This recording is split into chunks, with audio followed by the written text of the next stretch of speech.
Hello, अस्सलाम वालेकुम। अच्छा, आज है आपका लास्ट लेक्चर, लेक्चर नंबर 30। ठीक है। और इसमें हम क्या करेंगे, टॉपिक है हमारा इन्फ्लेशन एंड डिफ्लेशन। ठीक है। बिल्कुल सिंपल सा टॉपिक है और ये आपके पिछले जो टॉपिक आपने पढ़ा है ना, बिजनेस साइकिल, उससे रिलेटेड है। कैसे रिलेटेड है कि आपने देखा कि बिजनेस साइकिल में जो कॉजेस थी उनमें इन्फ्लेशन वगैरह भी थी। ठीक है। जो कि उस साइकिल को या उस फ्लक्चुएशन को क्या करती है, इकोनॉमी में कॉज करती है। तो वहां पे जिस तरह के क्वेश्चंस थे कि इन्फ्लेशन पॉजिटिव क्यों है, ग्रोथ क्यों की वजह से होती है बिजनेस साइकिल की, तो वो सारी चीजें हम यहाँ पे क्लियर करेंगे। ठीक है। कि इन्फ्लेशन बेसिकली हमारे माइंड में आता है ना, इन्फ्लेशन महंगाई है, तो वो फायदेमंद कैसे है वो भी हम देखेंगे। ठीक है। इन्फ्लेशन बेसिकली उसके पॉजिटिव इफेक्ट्स भी हैं और नेगेटिव भी हैं। अब हम देखेंगे ज्यादा पॉजिटिव इफेक्ट्स हैं या ज्यादा नेगेटिव इफेक्ट्स हैं। ठीक है। और इससे हमें पता चलेगा कि इन्फ्लेशन बिल्कुल जीरो होनी चाहिए या थोड़ी बहुत होनी चाहिए, या क्या इकोनॉमी में कैसे इसका होना चाहिए, रेशो या रेट होना चाहिए। ठीक है। अच्छा, इन्फ्लेशन क्या है? Inflation is the increase in the price of goods and services. ठीक है। सबसे पहले बात हमें पता है कि जब प्राइसेस में क्या है, राइज आता है या इंक्रीज आता है, जो भी गुड्स या सर्विसेज हैं उनकी प्राइस में इंक्रीज आता है, तो उसको हम क्या कहते हैं, इन्फ्लेशन कहते हैं। ठीक है। अब इसके दो मेन कैरेक्टरिस्टिक्स हैं इस इंक्रीज के। ठीक है। पहले तो मैं सिंपल वर्ड्स में आपको खुद बता देती हूँ। जैसे मैंने आपको बताया, पहली बात है ये एक कॉन्टिन्यूस राइज है प्राइसेस में। ठीक है। कॉन्टिन्यूस, ऐसा नहीं है कि हम कहें कि एक हफ्ता किसी चीज की प्राइस बहुत ज्यादा रही तो जी इकोनॉमी में इन्फ्लेशन है। नहीं, ये एक कॉन्टिन्यूस राइज है प्राइस में। ठीक है। और ये क्या है, इसका मेन कैरेक्टरिस्टिक क्या है, it is sustained, which means that it is not seasonal. ठीक है। the tendency will be for it to remain over time. ये वही बात हो गई कि एक सस्टेन्ड इफेक्ट है।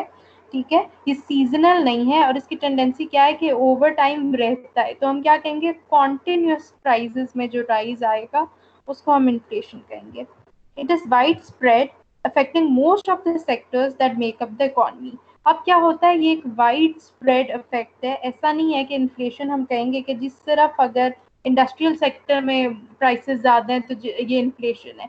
ये एक वाइड स्प्रेड इफेक्ट है। ठीक है। ये सारे फैक्टर्स को ऑलमोस्ट क्या कर लेता है, कवर कर लेता है।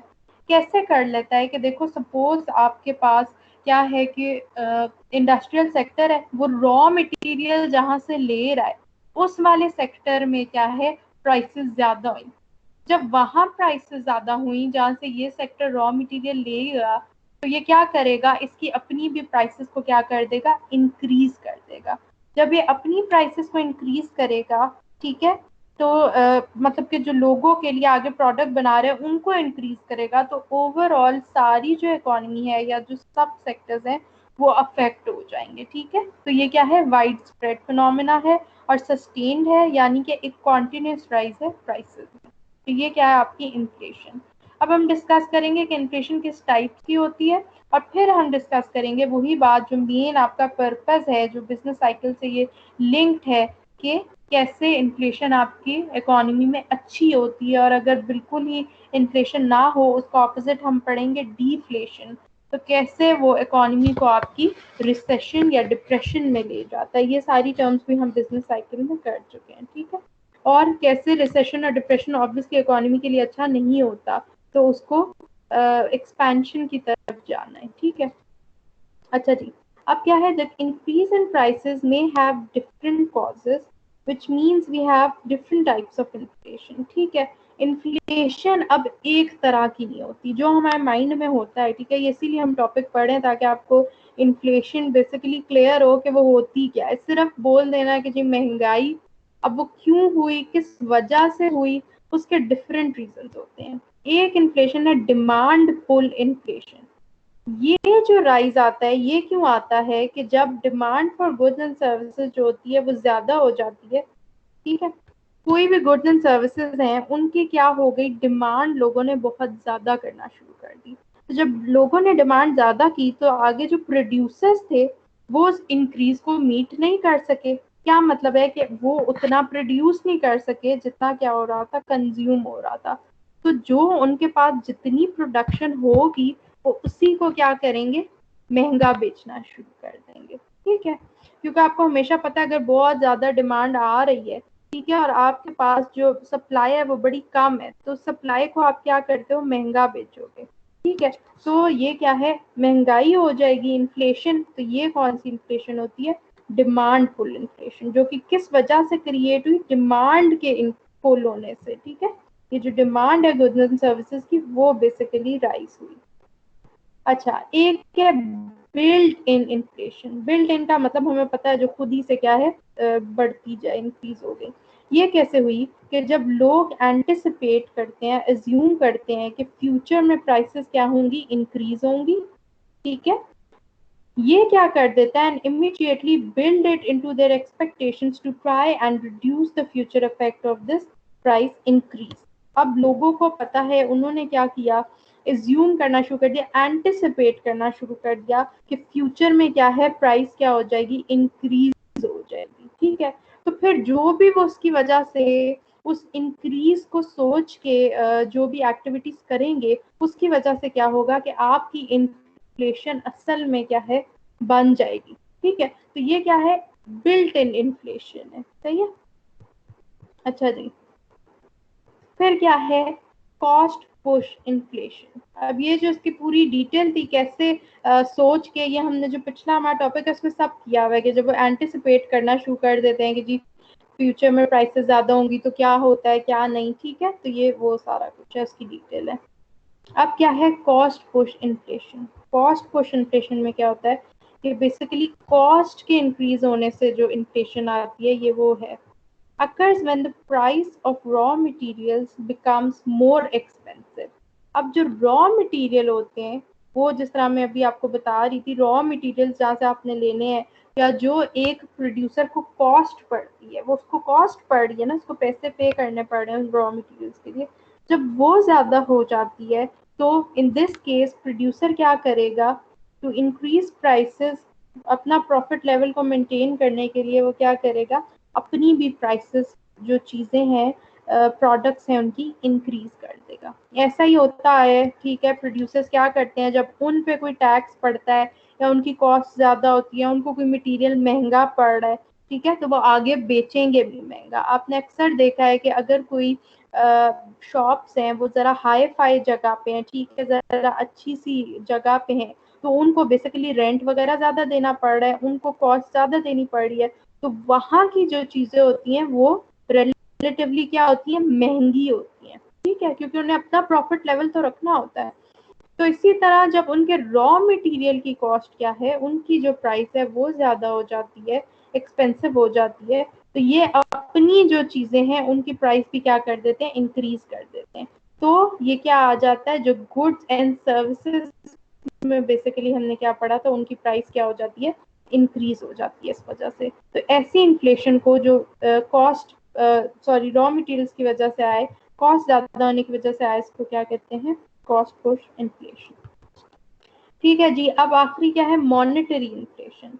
ये महंगाई किस वजह से आती है, occurs when central bank increases the level of money supply above the increase in supply of goods।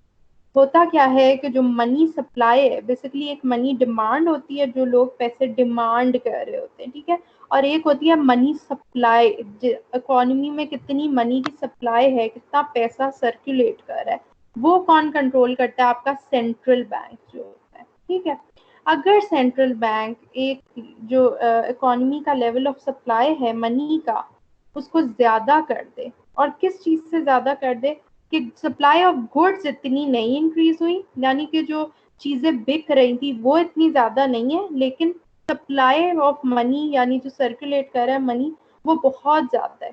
ठीक है, तो क्या होगा कि ऑब्वियसली जब सप्लाई कम है तो चीजें महंगी बिकना शुरू हो जाएंगी। ठीक है, क्योंकि वो उस चीज को मीट नहीं कर सक रही, जितना लोगों के पास मनी है, और वो क्या कर रहे हैं, चीजें डिमांड कर रहे हैं, जब वो मीट नहीं कर सकेंगे उनकी इंक्रीज को, तो क्या करेंगे, वो अपनी प्राइसेस राइज कर देंगे। ऐसे इन्फ्लेशन को कहते हैं मॉनेटरी इन्फ्लेशन। ठीक है, तो ये एक बेसिक कॉन्सेप्ट है, आपको क्यों पढ़ाया जा रहा है, ताकि आपको समझ आए कि जिस तरह आप इन्फ्लेशन को लेते हो, आपको उसकी डिटेल नहीं पता होती कि जी उसका बेसिक कॉन्सेप्ट बस क्या होता है कि जी महंगाई हो गई, वो कैसे हो गई, ठीक है, और किन किन रीजंस, डिफरेंट रीजंस की वजह से इन्फ्लेशन होती है, किस किस टाइप की होती है, डिमांड पुल इन्फ्लेशन होती है, बिल्ट इन इन्फ्लेशन होती है, कॉस्ट पुश इन्फ्लेशन होती है, मॉनेटरी इन्फ्लेशन होती है, ठीक है। तो ये क्या है, डिफरेंट कॉजेज हैं। अच्छा, अब फाइनली हम किस चीज पे आए, affects of an excessively inflationary environment. हमने देखा कि हम कहते हैं कि बहुत ज्यादा क्या है, महंगाई है, ठीक है, या इन्फ्लेशन है, उसके क्या इफेक्ट्स आते हैं। अब बात ये समझने की है कि उसके पॉजिटिव इफेक्ट्स भी होते हैं और नेगेटिव इफेक्ट्स भी होते हैं। यहाँ जो लिखे हुए हैं ना इफेक्ट्स, ये सारे, ये एक नेगेटिव सेंस में, ठीक है, कि ये चार जो भी कुछ रीजंस हैं, ये क्या हैं, इफेक्ट्स हैं, ये नेगेटिव है। लेकिन जैसे मैंने आपको बताया कि आपने बिजनेस साइकिल के ग्रोथ पोर्शन में लिखना है इन्फ्लेशन, यानी इन्फ्लेशन की वजह से ग्रोथ होगी, वो कैसे होगी, आपके पॉजिटिव इफेक्ट्स क्या हैं, वो हम यहाँ नीचे देखेंगे, ठीक है। पहले ये वाले इफेक्ट्स देख लेते हैं कि अगर जब एक्सेसिव इन्फ्लेशन है, एक्सेसिव का क्या मतलब है, अब यही चीज मैं आपको बताना चाह रही हूँ कि इन्फ्लेशन होनी चाहिए लेकिन बहुत ज्यादा ना हो, excess of everything is bad, ठीक है, एक्सेस ना हो लेकिन थोड़ी बहुत इन्फ्लेशन होनी चाहिए। वो क्यों होनी चाहिए वो हम पढ़ेंगे, और एक्सेस क्यों नहीं होनी चाहिए उसके रीजंस ये हैं। एक्सेस बेसिकली इसलिए नहीं होनी चाहिए क्योंकि उससे क्या होता है, आपका लॉस ऑफ परचेजिंग पावर है। परचेजिंग पावर का क्या मतलब है कि देखो आपके पास 100 रुपए हैं, ठीक है, पहले 100 रुपए में आप 2 चीजें ले सकते थे, अब महंगाई हो गई है, इन्फ्लेशन आ गई है, तो उसी 100 रुपए में आप एक चीज ले सकते हो, तो जो आपकी परचेजिंग पावर थी उसमें क्या हुआ, लॉस हुआ, ठीक है। तो ये क्या है, loss of purchasing power. With goods and services more expensive, the consumer can buy fewer of them since more and more money is needed to buy the same number of products. ये वही बात आ गई कि same number of products लेने अगर आपने, जिस time पहले आप 2 चीजें 100 रुपए में लेते थे, तो अब 2 चीजें आपको शायद 200 में लेनी पड़े, ठीक है, तो आपको और मनी चाहिए, और मनी चाहिए। तो बेसिकली आपकी परचेजिंग पावर क्या है, कम हो गई। पहले जो परचेजिंग पावर थी कि 100 रुपए में आप 2 चीजें ले रहे थे, अब उतनी नहीं रही, अब 100 रुपए में एक चीज आ रही है, तो आपकी परचेजिंग पावर क्या हुई, उसमें लॉस आया। अगला क्या है, ब्रेक ऑन बिजनेस प्रोडक्टिविटी, ठीक है। बिजनेस प्रोडक्टिविटी में ब्रेक इन्होंने कैसे बताया है कि देखो इन्फ्लेशन की वजह से, ठीक है, महंगाई तो होगी, प्रॉफिट जौन सा है वो क्या होना शुरू हो जाएगा, ज्यादा वो करेंगे, लेकिन एक हद तक वो खुद भी चीजें खरीद के प्रोड्यूस कर सकते हैं ना, जो बिजनेसमैन है, ठीक है। उनका क्या है कि उन्होंने पीछे से रॉ मटेरियल भी तो लेना है, तो अगर वो बहुत महंगा पड़ेगा तो बहुत से जो इन्वेस्टर्स हैं वो इन्वेस्ट नहीं करेंगे क्योंकि उनको चीज क्या है, महंगी पड़ रही है, ठीक है। Uncertainty about the future, future के बारे में कोई सर्टेनिटी या श्योरिटी नहीं रहती, एक अनसर्टेन सा फ्यूचर हो जाता है कि पता नहीं अब आगे जिस तरह महंगी होती जाएंगी, ठीक है, तो लोग क्या करते हैं, अपने स्पेंड उस तरह नहीं कर रहे होते। तो ये सारी चीजें क्या है, इसमें हम देखते हैं आगे कि कैसे इसका अफेक्ट आता है, ठीक है। Inefficient allocation of resources, obviously जो रिसोर्सेज हैं उनकी जो एलोकेशन थी, एलोकेशन क्या होता है, यूज करना, वो एफिशिएंट नहीं रहता, वो इनएफिशिएंट हो जाता है क्योंकि प्रॉपर तरीके से कुछ भी नहीं हो रहा कि जी क्या है कि ली जा रही हैं कोई भी चीजें, ठीक है, रिसोर्सेज, और उनको एक प्रॉपर तरीके से वो एलोकेट हो रहे हैं और उनके पैसे जौन से हैं वो उतने ही लिए जा रहे हैं जितने बनते हैं, नहीं, रिसोर्सेज क्या है, जाया होने शुरू हो जाती है, उनका एक एफिशिएंट यूज नहीं रहता क्योंकि एक तरफ क्या है, कुछ जो बिजनेस एक्टिविटीज है उनमें ऐसे चल रहा होता है कि वो सोच रहे होते हैं कि जी इन्फ्लेशन हो गई है तो चलो लोग अब महंगी बिकेगी हमारी प्रोडक्ट, तो वो ऐसे ही रिसोर्सेज को जाया करने शुरू कर देते हैं, एक मिस यूज शुरू हो जाता है, ठीक है, इस सेंस में भी हो सकता है। या फिर क्या है कि जिस तरह बताया यहाँ पे कि जो बिजनेस प्रोडक्टिविटी है उस पर एक ब्रेक भी लग सकती है, जो प्रोडक्टिविटी है, ठीक है, प्रोडक्ट तो आप बना रहे हैं लेकिन उसकी जो प्रोडक्टिविटी है वो उस तरह की अच्छी नहीं है, क्यों नहीं है, क्योंकि ऑब्वियसली आपको पीछे रॉ मटेरियल्स वगैरह रिसोर्सेज क्या है, महंगे मिल रहे हैं, तो भी वो जो रिसोर्सेज है उनकी क्या है, एक इनएफिशिएंट एलोकेशन होती है, ठीक है। तो ये हमारे पास क्या हो गया, इन्फ्लेशन की हमारा जो भी चीजें थी वो क्लियर हो गई कि जैसे हमने सोचा होता है इन्फ्लेशन क्या है, उससे थोड़ा डिफरेंट कॉन्सेप्ट है और उसकी काफ़ी रीजंस होती हैं, और इन्फ्लेशन अगर एक्सेस हो जाए तो वो इकोनॉमी के लिए अच्छी नहीं है। अब हम चलते हैं डीफ्लेशन की तरफ, जो कि इन्फ्लेशन का ऑपोजिट है। अब जब डीफ्लेशन होता है तो मसले क्या क्या होते हैं कि हम कहते हैं कि भाई डीफ्लेशन से तो बेहतर है कि इन्फ्लेशन ही हो, थोड़ी हो, एक्सेसिव ना हो। जैसा हमने देखा एक्सेसिव के तो और बहुत ज्यादा मसले हैं, लेकिन हो, ठीक है, इन्फ्लेशन थोड़ी बहुत हो। वो क्यों हो? क्योंकि जो डीफ्लेशन है, जिसको हम कहते हैं एक नेगेटिव इन्फ्लेशन, उसका क्या मतलब है कि प्राइसेस फॉल करना शुरू हो जाती हैं। अब कहने का तो आपको लग रहा है कि जी ये बड़ी, हम वैसे इकोनॉमी के बारे में आजकल डिस्कशन करते हैं तो हम कहते हैं कि बहुत महंगाई ना हो, तो बहुत महंगाई ना हो लेकिन थोड़ी बहुत तो होती है, ठीक है। क्यों?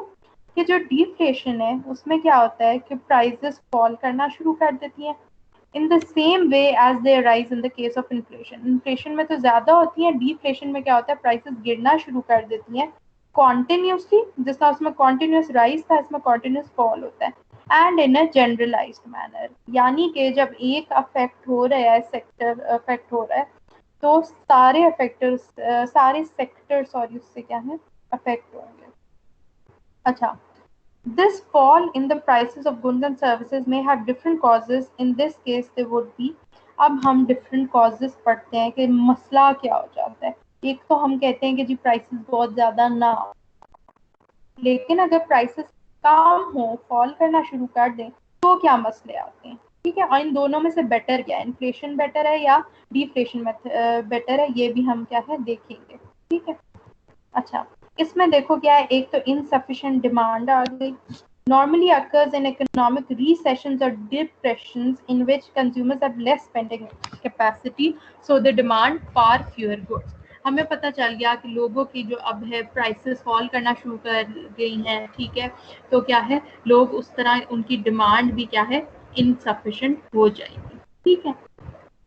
Normally occurs in economic recessions or depression, ठीक है, in which consumers have less spending capacity.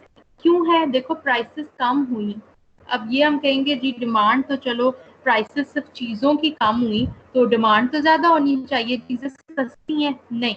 जब डिमांड कम हुई ना, सॉरी, प्राइसेस चीजों की कम हुई, तो जो प्रोड्यूसर है वो आगे आपको पे भी कम करेगा। जब लोगों की इनकम कम होगी तो उनकी डिमांड भी क्या होगी, कम होगी। तो ये रीजन माइंड में रखना है, कुछ ये नहीं है कि लिंक नहीं हो रहा, डिमांड कैसे कम होगी, बेसिकली डिमांड क्यों कम होगी वो पीछे से हम लिंक करेंगे, उसका फ्लो क्या है कि जब प्राइसेस कम हुई तो क्या हुआ, ठीक है, आगे प्रोड्यूसर्स ने ऑब्वियसली एम्प्लॉयमेंट उतनी नहीं रही, या जिनकी है उनकी इनकम कम है, तो डिमांड क्या है, कम हो जाएगी, ठीक है। ये आगे हम फ्लो जो है इसका ये देखेंगे भी। Excess supply. In this case, producers are forced to reduce prices in order to sell their output and not suffer an increase in inventories. अब क्या हुआ कि हमने देखा, सपोज एक तो हम पीछे से इसको लिंक कर सकते हैं, या वैसे हम कहते हैं, सपोज स्टार्ट यहाँ से करते हैं कि एक डिमांड थी, वो क्या है, इनसफिशिएंट डिमांड होना शुरू हो गई, ठीक है। इकोनॉमिक रिसेशन थे, डिप्रेशन थे, हमें पता है इकोनॉमी में लोगों के पास इनकम इतनी नहीं थी जिसकी वजह से डिमांड कम हो गई। जब डिमांड हुई कम, तो क्या हुआ कि जो सप्लाई थी वो तो इतनी पड़ी हुई थी, डिमांड हो गई कम, तो वो सप्लाई को क्या करेंगे, जो भी एक्सेस सप्लाई है उसको सस्ता बेचना शुरू कर देंगे कि भाई हमारे पास एक ये ना हो बस ये इकट्ठी हो जाए, ठीक है, इन्वेंट्रीज में इंक्रीज आ जाए, बल्कि वो क्या करते हैं, उसको सस्ते दामों बेचना शुरू कर देते हैं, ठीक है। तो इसकी वजह से क्या होता है कि हमारी प्राइसेस क्या है, रिड्यूस कर जाती हैं, ये क्या है, हमारे फॉल आ जाता है गुड्स एंड सर्विसेज की प्राइसेस में। इसकी कॉजेज क्या है वो हमने देख ली कि सपोज डिमांड कम होती है क्योंकि इकोनॉमी रिसेशन डिप्रेशन में है, इतनी इनकम नहीं है लोगों के पास, उसकी वजह से क्या होता है, producers are forced to reduce prices. Obviously जो भी उनके पास चीजें हैं वो सस्ती बेचना शुरू कर देंगे, और इससे क्या होगा कि हमारा फॉल प्राइसेस में आ जाएगा, यानी कि क्या हो जाएगा, डिफ्लेशन हो जाएगा, ठीक है। इसके बाद हम क्या है, बस अपना ये कर लेते हैं, जो फ्लो है डिफ्लेशन का, जो डाउनवर्ड स्पाइरल है, ठीक है। ये कैसे होता है, हो क्या रहा है, अब यहाँ तक सिर्फ इफेक्ट नहीं रहा कि जी प्राइसेस रिड्यूस हो गई तो अच्छा हो गया, नहीं, ये पूरा डिफ्लेशन का डाउनवर्ड स्पाइरल आ जाता है, ठीक है, which is not good for the economy. अब हम देखते हैं कैसे। सबसे पहले हमने कहा कि जी prices for goods and services क्या हो गई, लोअर हो गई, डिफ्लेशन हो गई। ठीक है, इसकी वजह से क्या होगा कि smaller cash flow and profit for company. ठीक है, रिडक्शन एंड प्रोडक्शन ले ऑफ्स। ठीक है, हम क्या देखेंगे कि जो प्रॉफिट है कंपनीज को वो स्मॉल होना शुरू हो जाएगा। क्यों होना शुरू हो जाएगा? क्योंकि अब तो इतनी हाई प्राइस पे वो बेच ही नहीं रहे, सस्ता सा बेच रहे हैं, तो उनके प्रॉफिट्स वगैरह भी क्या है, वो स्मॉल होना शुरू हो जाएंगे। जब वो काम होंगे तो प्रोडक्शन में भी क्या आएगा, रिडक्शन आएगा, डिक्रीज आएगा। जब डिक्रीज आएगा प्रोडक्शन में तो ले ऑफ्स होंगे, यानी कि जब उन्हें चीजें इतनी प्रोड्यूस ही नहीं करनी तो जो उन्होंने लोग हायर किए हैं उन्हें वो निकालना शुरू कर देंगे और कोई न्यू हायरिंग नहीं करेंगे। इसकी वजह से क्या होगा कि जो आपकी अनएम्प्लॉयमेंट है वो क्या होगी, इंक्रीज होना शुरू हो जाएगी। ठीक है, अनएम्प्लॉयमेंट क्या है, यानी कि जो बेरोजगारी है बढ़ना शुरू हो जाएगी। जब बेरोजगारी बढ़ेगी तो क्या होगा, लोगों के पास इनकम भी कम हो गई, जिनके पास थोड़ी बहुत रोजगार है भी। ठीक है, और जिनका अनएम्प्लॉयमेंट ज्यादा हो गई तो लोग बिल्कुल ही, उनके पास इनकम उस तरह नहीं रहेगी, तो उनकी जो गुड्स एंड सर्विसेज स्पेंडिंग है वो क्या हो जाएगी, लेस हो जाएगी। जब ये स्पेंडिंग कम होगी तो हमें पता चलेगा कि जो सप्लाई है गुड्स एंड सर्विसेज की, ओवर सप्लाई हो गई, एक्सेस सप्लाई हो गई। ये यही चीज है। ठीक है, क्योंकि चीजें तो बनी हुई थी ना पहले, अब लोग जब डिमांड ही नहीं कर रहे तो वो सप्लाई क्या हो गई, ज्यादा हो गई। जब सप्लाई ज्यादा हो गई तो क्या होगा कि वो सस्ती बेचना शुरू कर देंगे। दोबारा डिफ्लेशन से क्या हुआ, ये हमारा जो डिफ्लेशन का डाउनवर्ड स्पाइरल है ये क्या है, चलता जाएगा। हम देखेंगे प्रॉफिट्स नहीं हो रहे, बिजनेसेस नहीं हो रहे, ले ऑफ्स होंगी, हायरिंग नहीं होंगी, अनएम्प्लॉयमेंट ज्यादा होती जाएगी, लोग स्पेंड करना, डिमांड करना कम कर देंगे, चीजें सस्ती हो जाएंगी। तो ये सारा क्या है, आप डिफ्लेशन में आ गए। अब यहाँ से हमें पता चलता है कि ये डिफ्लेशन जो है वो इतनी अच्छी नहीं है। ठीक है, अगर हम कहते हैं कि जी इन्फ्लेशन तो बिल्कुल भी मत हो, तो थोड़ी बहुत इन्फ्लेशन जरूरी है, वरना हम इस स्पाइरल में आ जाएंगे, जिसकी वजह से क्या होगा, हमारी इकोनॉमी रिसेशन या डिप्रेशन में चली जाएगी, विच इज नॉट गुड। ठीक है, जब हम बूम या पीक या एक्सपेंशन में होते हैं तो वो क्या है, एक बेटर चीज है, बजाय कि इकोनॉमी बिल्कुल रिसेशन में आ जाए। ठीक है, अब हम आखिरी चीज देख लेते हैं कि why deflation is worse than inflation. Inflation भी वर्स हो सकती है, ठीक है, अगर एक्सेस हो। हमने ऊपर देखा जब एक्सेसिव इन्फ्लेशन है तो उसके नुकसान है, लेकिन डिफ्लेशन जो है वो ज्यादा बुरी क्यों है, क्योंकि यहाँ पे हमने देखा कि deflation is worse because interest rates can only be lowered to zero. ठीक है, as businesses and people feel less wealthy, they spend less, reducing demand further. ठीक है, इंटरेस्ट रेट भी कहाँ तक ही कम हो सकते हैं, जीरो तक। ठीक है, अब क्या है, उसकी वजह से क्या होगा, आपके बिजनेसेस वगैरह भी क्या है, कोई अब ज्यादा वेल्दी फील नहीं करेंगे, स्पेंडिंग क्योंकि लेस हो गई है, डिमांड हो नहीं रही तो बिजनेस भी नहीं होगा। ठीक है, प्राइसेस क्या है, गिरना शुरू हो जाएंगी, कंपनीज चली जाएंगी, क्या है, प्रॉफिट उनको कम होना शुरू हो जाएगा, लॉसेस में चली जाएंगी। ठीक है, जब लोगों को लगेगा कि जी प्राइसेस तो गिरती जा रही हैं, वो क्या करेंगे, वो और ही चीजें नहीं खरीदेंगे, डिमांड और कम कर देंगे।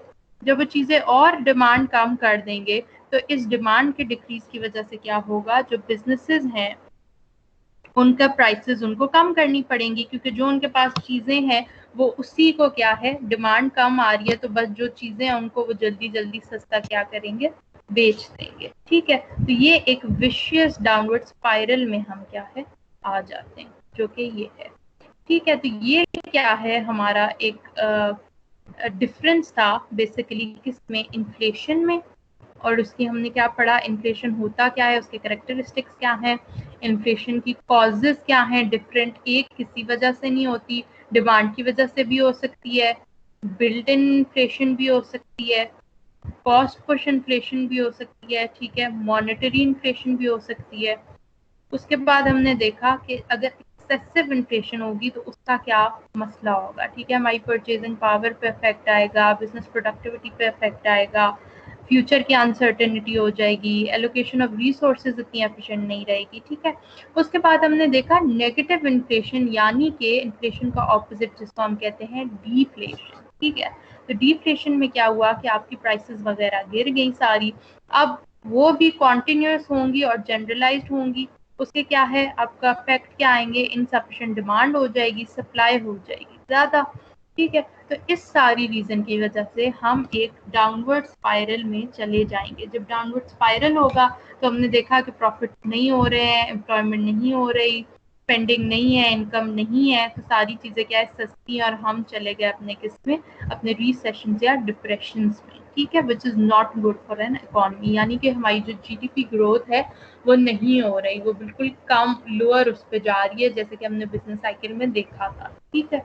तो उसे इंक्रीज करना पड़ेगा, और ये एक इकोनॉमी के लिए अच्छा नहीं है कि इकोनॉमी क्या है, रिसेशन या डिप्रेशन में रहे।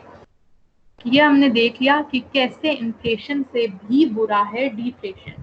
कीमतों का कम होना, हम डिमांड कर रहे होते हैं कि जी कीमतें बिल्कुल सस्ता हो जाए, सस्ता हो जाए, लेकिन वो जो सस्ता होना है, डिफ्लेशन है, एक कॉन्टिन्यूस डिक्रीज है, वो कैसे बुरा होता है इकोनॉमी के लिए, वो हमने यहाँ पे देख लिया, ठीक है, कि कैसे प्राइसेस कम होंगी, प्रॉफिट कम होंगे, सारे डिमांड वगैरह कम हो रही है, तो हम एक विशियस सर्कल में आ जाएंगे, विच इज नॉट गुड, ठीक है। तो आई होप आपको इन्फ्लेशन और डिफ्लेशन का जो डिफरेंस है वो समझ आ गया होगा, ठीक है। और ये आपको कैसे हेल्प करेगा, जैसे आपने बिजनेस साइकिल में भी इन्फ्लेशन डिफ्लेशन देखी, या जो भी आपका जो इकोनॉमिक एनालिसिस वगैरह थे, ठीक है, आप तो बेसिकली इंजीनियरिंग अगर आप देख रहे हैं, इंजीनियरिंग इकोनॉमिक्स, तो उसमें ये टॉपिक की क्या है, बहुत इम्पोर्टेंस है। क्यों इम्पोर्टेंस है, क्योंकि ऑब्वियसली जो भी इकोनॉमिक एनालिसिस हो रहा है उसमें ये इन्फ्लेशन वगैरह देखना और इसके सारे इफेक्ट्स देखना, हमें पता है इसकी वजह से फिर इंटरेस्ट रेट्स चेंज होंगे, आगे इन्वेस्टमेंट, आगे आउटपुट, ग्रोथ, सारी चीजें क्या है एक फ्लो में चलती हैं, वो सब अफेक्ट होगा। तो इसलिए ये आपका क्या है, टॉपिक कवर हो गया, इन्फ्लेशन और डिफ्लेशन। चलें जी, आपने पढ़ना है और कोई क्वेश्चंस हुए तो आपने मुझसे पूछ लेना, ठीक है। थैंक यू जी, अल्लाह हाफ़िज़।